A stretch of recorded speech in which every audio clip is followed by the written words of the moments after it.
Við ætlum að fara í smá pallborðsumræður og spyrja þetta ágæta fólk spjörunum úr en einnig fá til okkar ágætar konur, Anna Hörpu Þorsteinsdóttur sem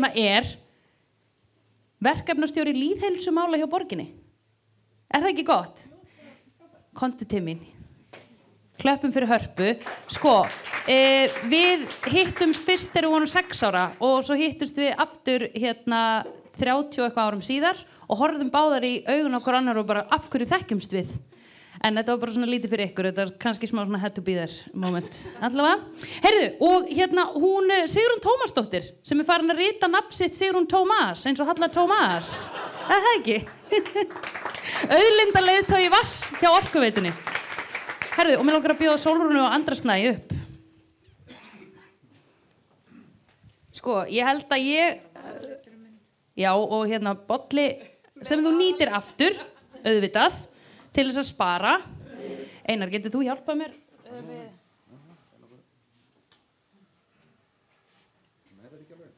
Þetta ekki gott svona? Já, þannig að þau getur staðið... Nei, við þurfum ekki skjáin, við þurfum bara að heyra í þeim. Ef þið komið þétt saman og talið saman, heyrist þá... Heyrið í okkur? Já. Technology, man, we love it. Kannski þessi fá að víkja líka. Þú verður að nota hann aftur samt. Ég lofa. Þetta gott, það ekki? Ég get verið hér á þess að feedbacki eitthvað svaðalega. Heyrðu.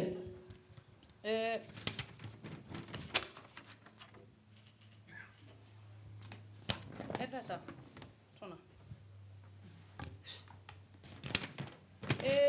Allavega, heyrðu, ég ætla að leiða þetta eins og Gísli Marteinn. Þannig að ég bara hendi spurningum á okkur og þið svarið.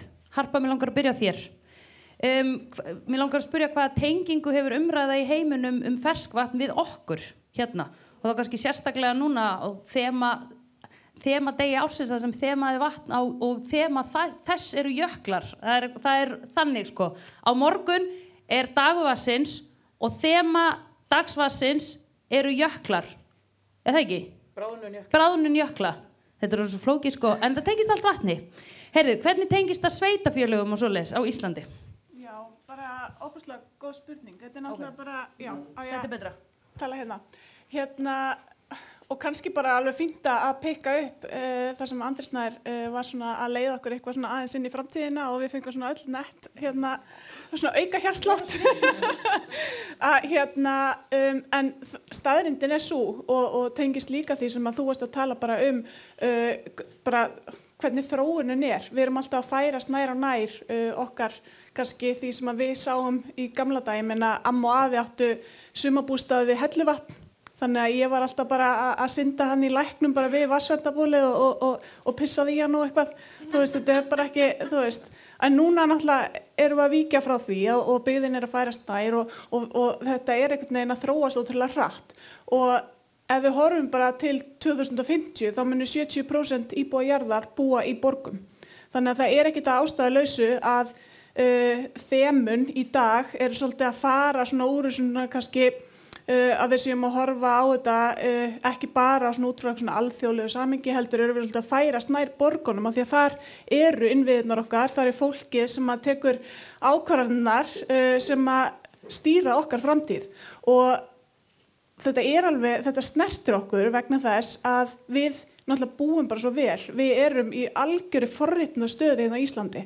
Við eigum vatnið okkar, við bara ein og sér og við þurfum að vernda það og við þurfum að koma fram við það virðingu af því það ekkert allir svo heppnir að eiga vatnið í sínu heimalandi af því að við þurfum að deila kannski vatnin okkar með öðrum sveitafélögum og sem betur fer gengur það vel og við erum vön því en út í heimi þarf fólk og þjóðir og borgir kannski að deila vatni þar sem að ríkja stríð og styrjaldir og náttúruhamfarir af sökum loftslagsbreytinga og fleira og það ekki svona lánsamt eins og við og við erum í þeirri stöðu að geta tekið þátt í samstarfi, við getum miðlað en það líka bara, þú veist, við berum svo mikla ábyrgð út af því að við erum á þeim stað að geta horft á jöklan okkar út frá svona þessum staðreyndum og þessum svona forritundum sem við höfum að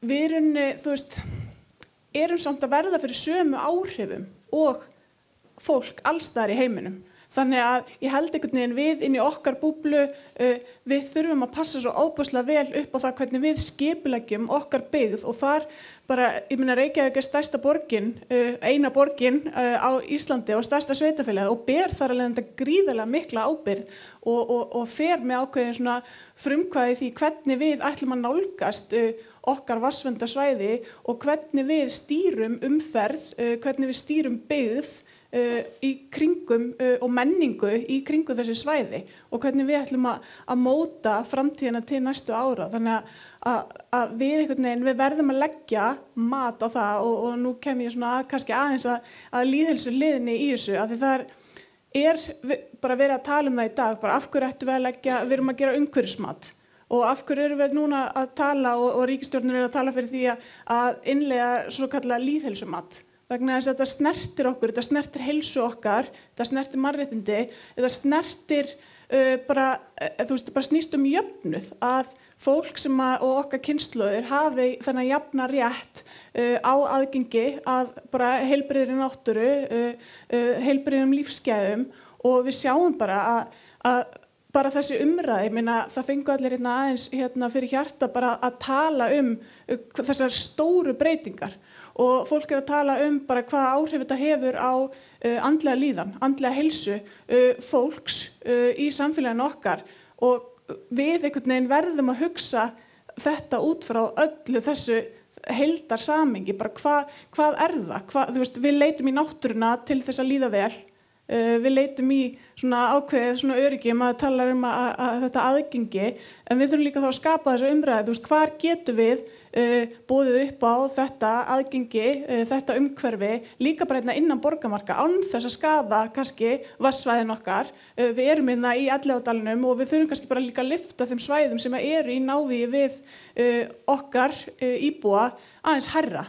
Við höfum þetta aðgengi sem þú hefur augljóslega miklar áhyggjur af að sé verið að ganga sé hratt inn á þessi svæði, inn á þennan blett sem við viljum kannski draga úr umferð, að við erum með þessi svæði líka innan borgarmarka, þannig það er líka bara kannski okkar að lyfta þessu aðeins upp til þess að sporna við og veita ákveðna forvörn hvað þetta varðar. Mjög gott. Og ég legg áherslu á það að missa ekki tenginguna við vatnið því að það er gott að benda líka á eins og sundlaugarnar okkar sem við elskum öll eða flest og höngum rosalega mikið í. Þetta eru almenningsgarðarnir okkar. Af því það er kannski ekkert eitthvað æðislegt að vera alltaf eitthvað hangi í almenningsgarði og drekka rauðvín eins og í Copenhagen. En hér höfum við laugarnar og þar erum við ekki að neyta áfengis af því það er óhollt. Jæja, Sigrún, mér langar að spyrja þig, hvað gerir þið hjá Veitum til þess að tryggja hreint neysluvatn, ef þú nefnir nokkuð dæmi? Já, bara góð spurning. Þetta er auðvitað eins og þau eru búin að vera að minnast á. Þetta er ótrúlega lífsgæði sem við búum við hérna á höfuðborgarsvæðinu að vera með bara á náttúrunnar hendi allt þetta flotta og góða vatn sem við erum með og þegar maður fer og hittir kannski kollega okkar í vatnsveitum erlendis þá eru þau bara að byrja, þurfum við eiginlega ekkert að meðhöndla vatni, bara getur þetta verið. Og þetta er óvenjulegt en þetta líka, þessu fylgir líka mikil ábyrgð að við séum að dreifa lítt eða nær ómeðhöndluðu vatni til neytenda okkar og það er mjög mikið eftirlit með vatninu bara, það er neysluvatnsreglugerð og hún kveður á hvernig skuli vakta þetta og ég veit að það er einhvers staðar kollegar og heilbrigðiseftirlit Reykjavíkur, þau sinna þessu svona reglubundna eftirliti.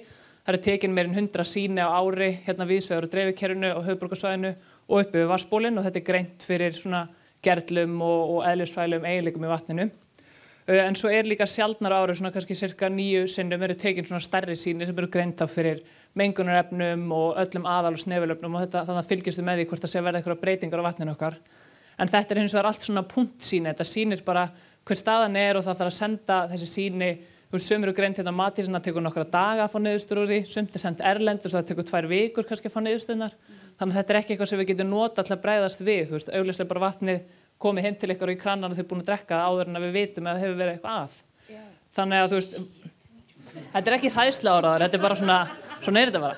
En þannig að vatnsverndir hún er aðalatriði til að tryggja gæðin að hún standi og hún sinni sínu.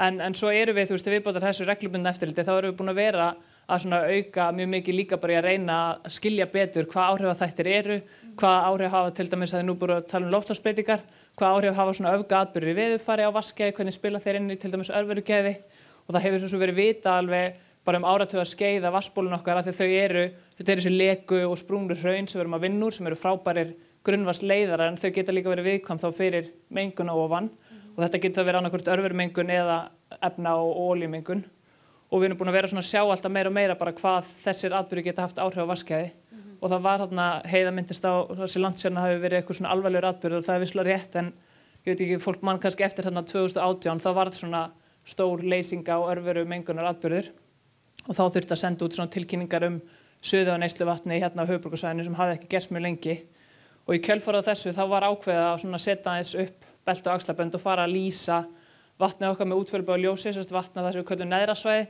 sem er þá Gvendarbrunnar, Jaðar og Myllulækur þannig að það vatn er allt núna lýst með útfjólubláu ljósi sem er í rauninni bara óvirkjar örverur sem gætu verið í vatninu við ákveðnar aðstæður þannig að þetta er svona langstærstan hluta tímans sem vatnið er mjög góðum gæðum en við náttúrulega viljum geta sagt að við getum alltaf afhent vatn af góðum gæðum þannig að þetta er svona varúðarráðstöfun með það en þetta er svona algjör minnsta meðhöndlun sem við getum gert og er ekki að breyta efnainnihaldi vatnsins.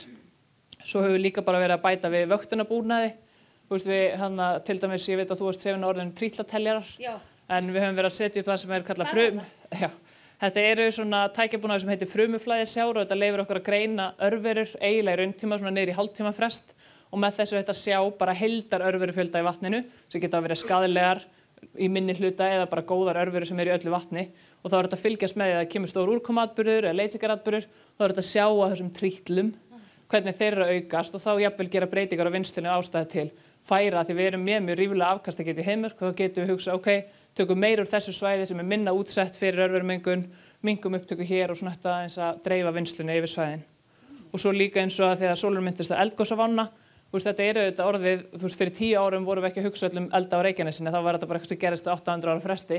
Núna er þetta eitthvað sem á næstu áratugum er alveg mögulegt að það gæti eitthvað fara að færa sig nær okkur hérna og við erum búin að setja upp svona vöktunarbúnað sem mælir svona ákveðna eðliseiginleika í vatninu í rauntíma til þess að geta fylgst með þessu svona samspili og þurfum alveg að hafa þetta í huga eins og Sólrún sagði svona upp á okkar plön og svona rekstraröryggis áform. En þetta er bara svona dæmi um einhverju svona hluti sem við höfum verið að gera, hluti sem við höfum að mæla en auðvitað bara erum við alltaf opin fyrir að bæta ykkur við og viljum bara gera það sem við getum til þess að passa við sem alltaf að tryggja góð vatnsgæði til okkar neytenda. Mjög gott.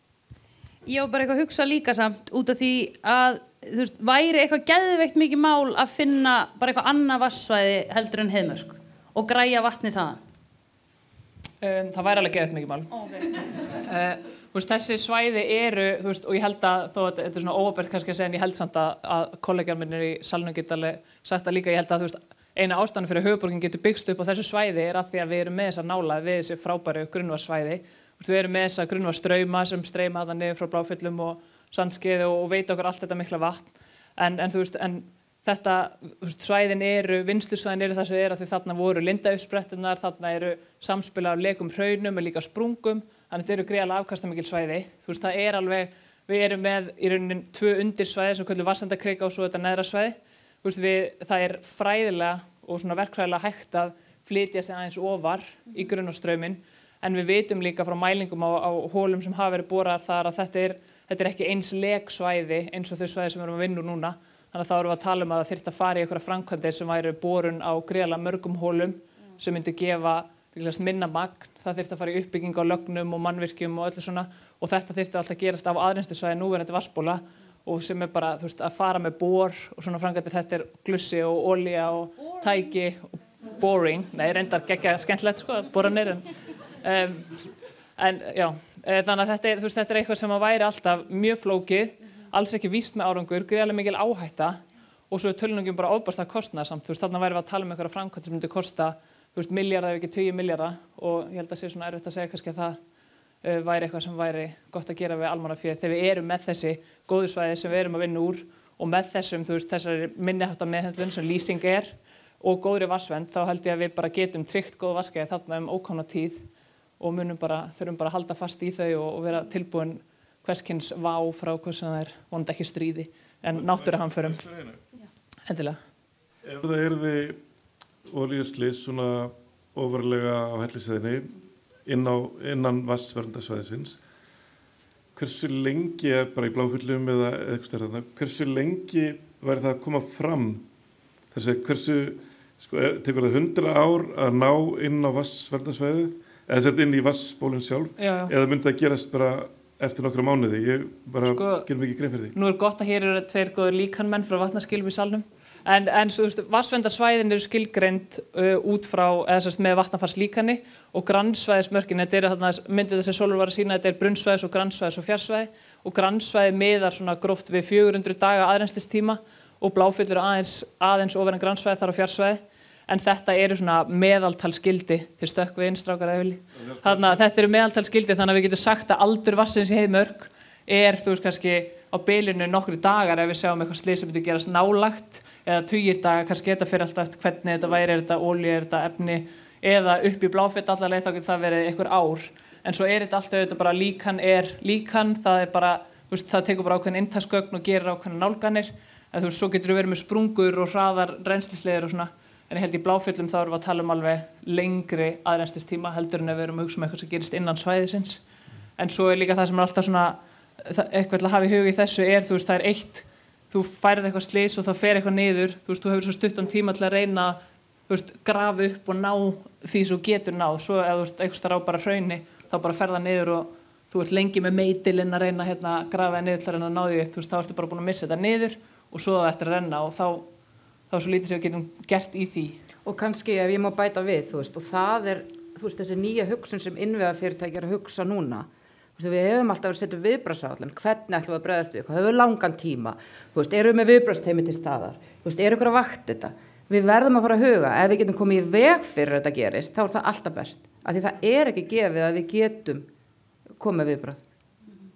En svo er þetta bara, þó að Heiðmörkin sé eitt svæði, þá er hún alveg nokkuð stór og við ef við hugsum svona höfuðborgarsvæði heild sinni, þá erum við með þessi neðri svæði sem eru líka samt svona nokkur undirsvæði hjá okkur, svo erum við Vatnsendakrika, þar eru við og Kópavogsbær og svo eru Kaldabotnar, þannig að það eru nokkur undirsvæði og nokkrar vatnsveitur sem að geta unnið saman og hægt að auka og vinna saman og geta, það er þetta auka samtengingar og þetta auka samvinnu bara upp á auki rekstraröryggi, því ég held að eins og að því vorum að tala náttúruhamfarir, ef það kæmi eitthvað fyrir og það myndi renna hraun yfir eitthvað ákveð vatnsból þó finnist það fjarstæðukennt núna, þá þurfum við þetta að geta unnið saman og ef það kemur mengunarslys líka þá er mikilvægt að við höfum þessa getu til þess að svona breyta vinnslumynsturinn og geta bara dreift góðu vatni alls staðar. Og við erum að vinna með hinum vatnsveitunum í að auka rekstraröryggi þannig.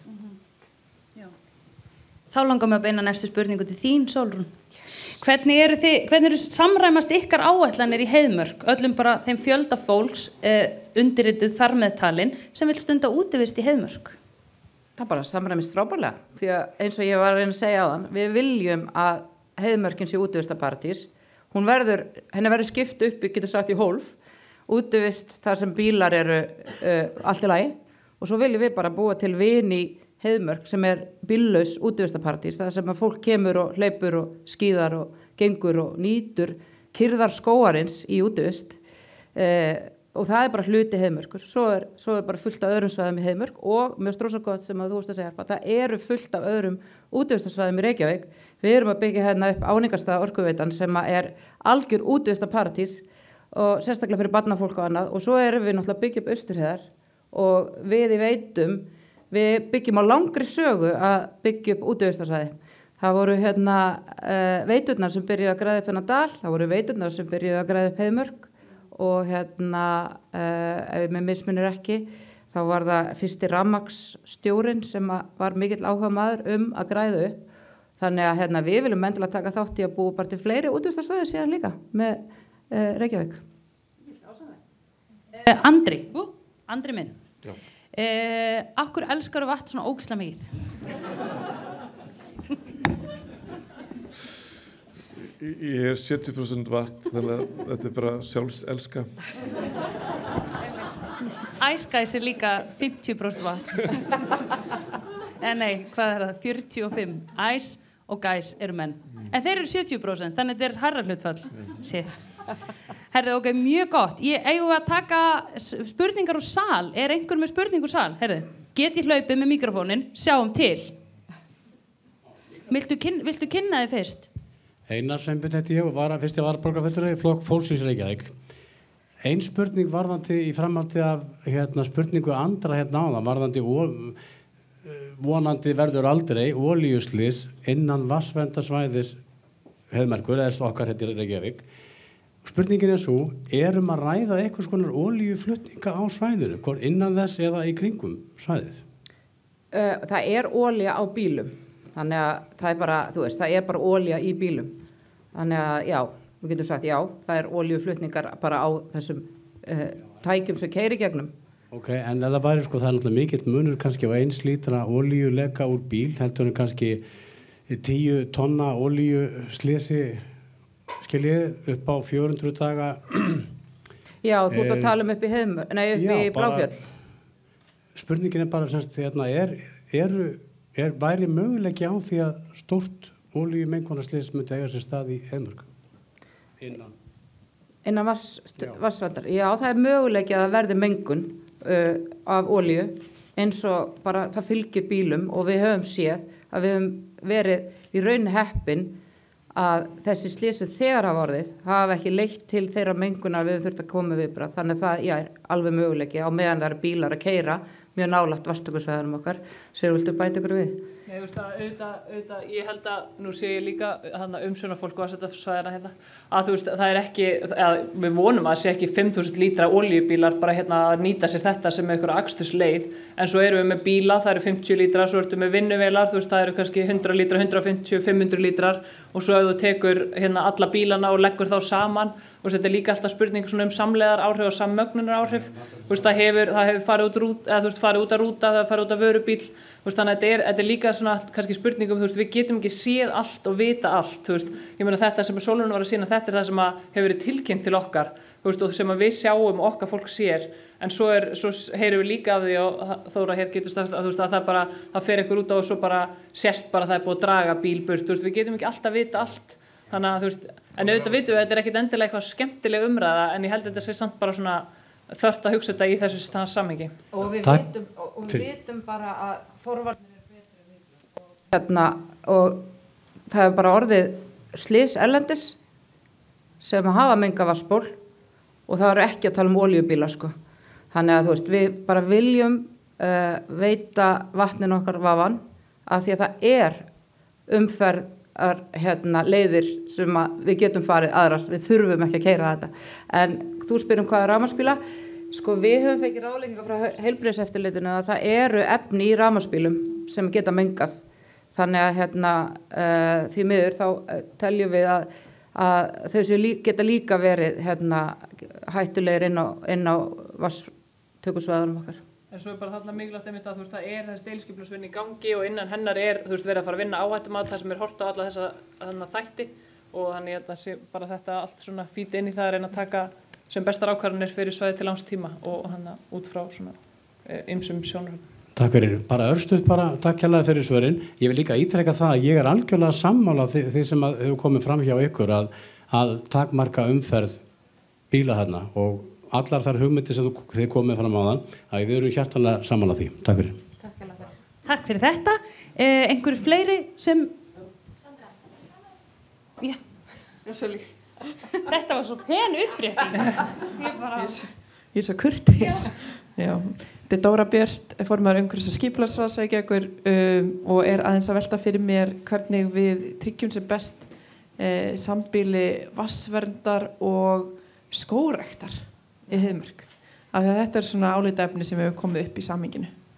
Já, skógrækt, ég skal byrja bara og þið getur svo bætt við. Skógrækt og vatnsvernd hefur farið saman mjög lengi og getur farið mjög vel saman. Þannig að vera með útivistarparadís Heiðmörk án bíla með skógi er bara eitthvað sem að fer mjög vel saman.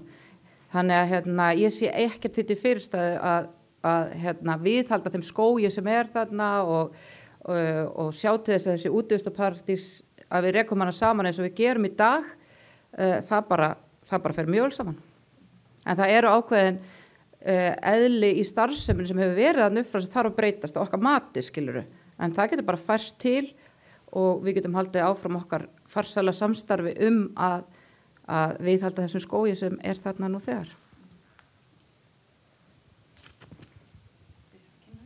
Já, komið sæl, ég heiti Reynir Sæðursson, ég sérfræðingur í vatnsbólum og innviðum.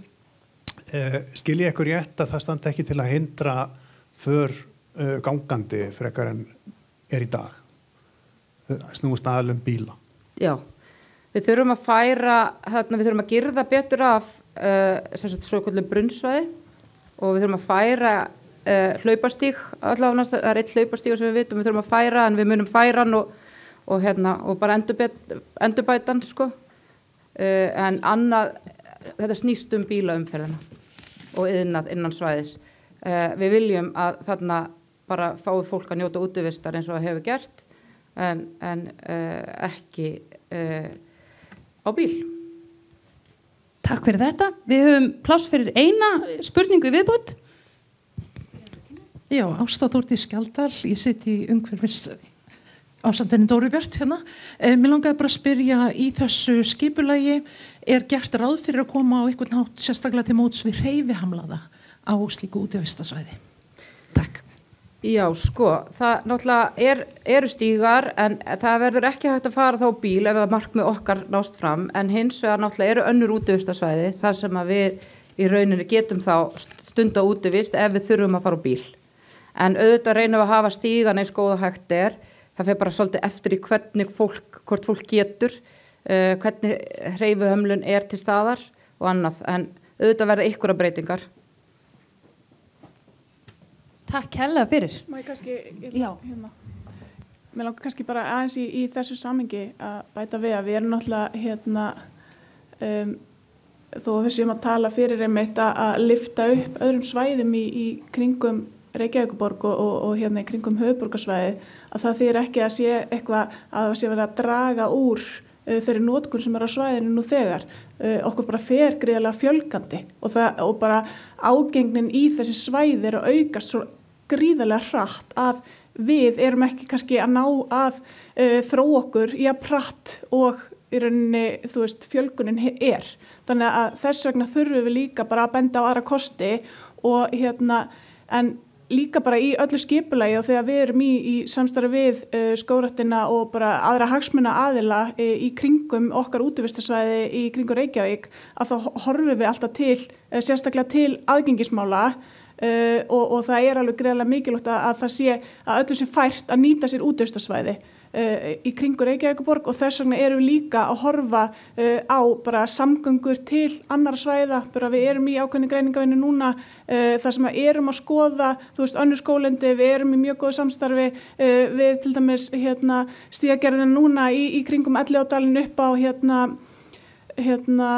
heiði, hvað heitir hún? Hólsey og í kringum útivista það líka bara svona vaxandi útivista perla sem ekkit langt frá þessu svæðin þannig að við sjáum að nýtingin og aðgengið mun bara klárlega aukast ef einhver í náinni framtíð og við þurfum svona að horfa á þetta líka í því samhengi.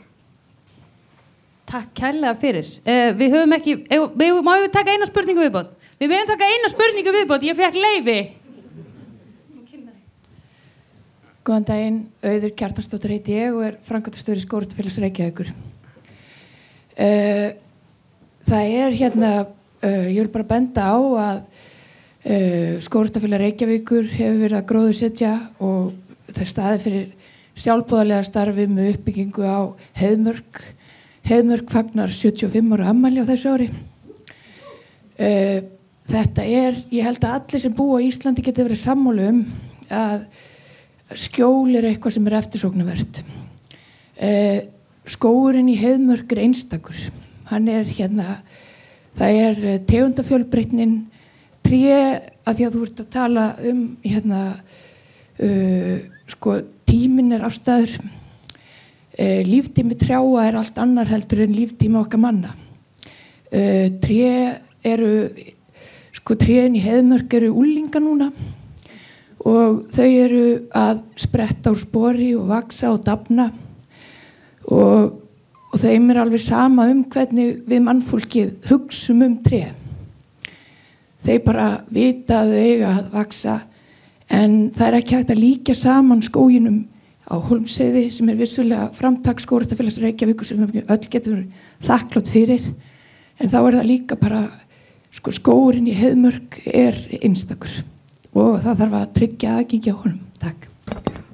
Takk Já, kærlega við fyrir. erum alveg sammála, hann einstakur og við viljum endilega að fólk fá að njóta skógarins, bara ekki á bílunum. Mjög gott.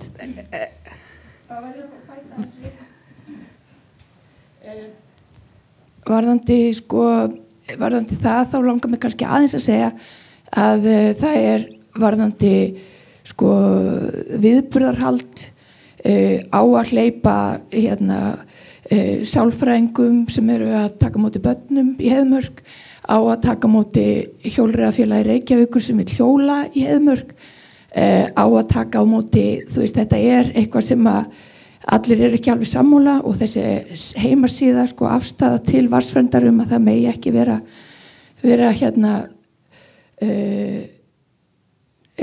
sem sagt neitt þar sem komið á bíl. Það þetta þarf eitthvað að skoðast í heildarsamhengi en auðvitað bara ábyrgð Reykjavíkurborgar mikil að finna farsæla lausn fyrir okkur öll. Já, takk. Við tökum undir það. Við trúum því að við finnum farsæla lausn þar sem að við getum notið skógarins saman með aðeins breyttum formerkjum og ég full að trúa því að við náum að finna út af því saman. Þar sem við notum skógar og verndum vatn. Takk kærlega fyrir. Þá ætla ég að segja þetta glæsileg loka orð í þennan fund og þakka ykkur kærlega. Þakka ykkur sem töluðu hér. Ef ekki að klappa fyrir þeim. Glæsileg.